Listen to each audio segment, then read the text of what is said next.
আসসালামু আলাইকুম। কেমন আছেন আপনারা সবাই? আশা করি ভালো আছেন। আলহামদুলিল্লাহ, আমিও অনেক বেশি ভালো আছি। আজকে দেখাবো খুব সহজেই লোভনীয় সাথে মজাদার খিচুড়ি রান্না। সেজন্য আমি এখানে অল্প তেলে দিয়ে দিচ্ছি মুগ ডাল। মুগ ডালটাকে আমি নেড়েচেড়ে কিছুক্ষণ ভেজে নেব।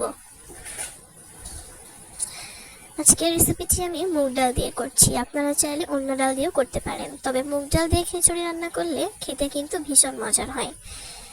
এখন আমি এটাকে নেড়েচেড়ে ভালোভাবে ভেজে নিচ্ছি।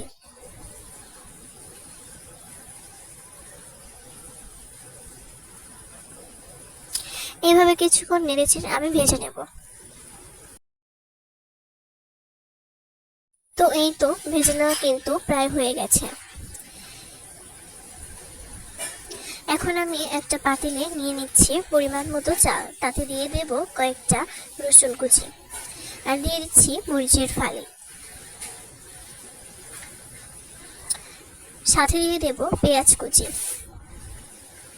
এখন দিয়ে দিচ্ছি ভেজে রাখা মুগ ডাল।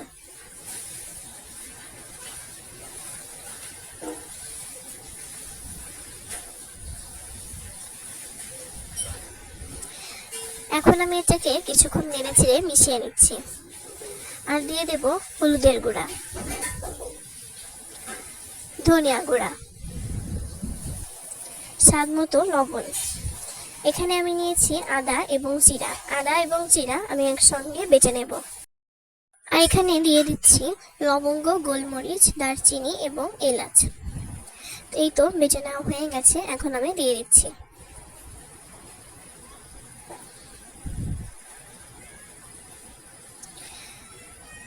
আর দিয়ে দিচ্ছি সয়াবিন তেল। এখন আমি হাত দিয়ে মেখে নেব। আর আজকের রেসিপিটা খুব সহজভাবে করে দেখানোর চেষ্টা করেছি। মেখে নেওয়া হয়ে গেলে পানি দিয়ে চুলায় আমি তুলে দিচ্ছি। তো এখন আমি এটাকে রান্না করে নেব। আর হ্যাঁ, যারা আমার চ্যানেলের নতুন, যদি আজকের রেসিপিটি ভালো লেগে থাকে অবশ্যই একটা লাইক, কমেন্ট, শেয়ার করে দেবেন। আর আজকে আমার চ্যানেল নতুন হয়ে থাকলে সাবস্ক্রাইব করে দেবেন, এতে আমি সামনের দিকে এগিয়ে যাওয়ার প্রেরণা পাবো।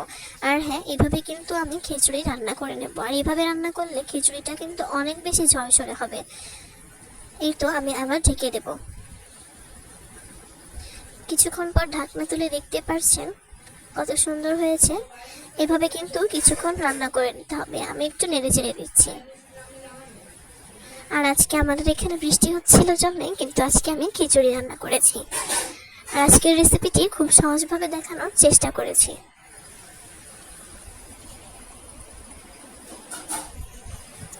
এইভাবে তৈরি করলে কিন্তু খিচুড়ি অনেক বেশি মজার হবে। বৃষ্টির দিনে মজাদার খিচুড়ি কার কার খেতে ভালো লাগে অবশ্যই কমেন্ট করে জানাবেন। এভাবে কিছুক্ষণ রান্না করে নেওয়া হয়ে গেলে আমি তুলে নিচ্ছি। আর আজকের রেসিপিটা খুব সহজভাবে দেখানোর চেষ্টা করেছি। কেমন লেগেছে অবশ্যই জানাবেন। এইভাবে তৈরি করলে কিন্তু খিচুড়িটা অনেক বেশি ঝরঝরে হবে। আর আজকের খিচুড়িটা আমি পরিবেশন করেছি বাহারি বেগুনের চপ, সাথে আমের আচার এবং হাঁসের মাংস ভুনা। খেতে কিন্তু ভীষণ মজার ছিল। তো আশা করবো আজকের রেসিপিটি ভালো লেগেছে। যদি আজকের রেসিপিটি ভালো লেগে থাকে আমার চ্যানেলটিকে সাবস্ক্রাইব করে দিবেন, লাইক, কমেন্ট, শেয়ার করে দিবেন, এতে করে আমি সামনের দিকে এগিয়ে যাওয়ার প্রেরণা পাবো। তো আজকের মতো এ পর্যন্তই। নতুন কোনো ভিডিওতে নতুন রেসিপি নিয়ে হাজির হয়ে যাব। সেই পর্যন্ত দোয়া শুভকামনা রইল। আল্লাহ হাফেজ।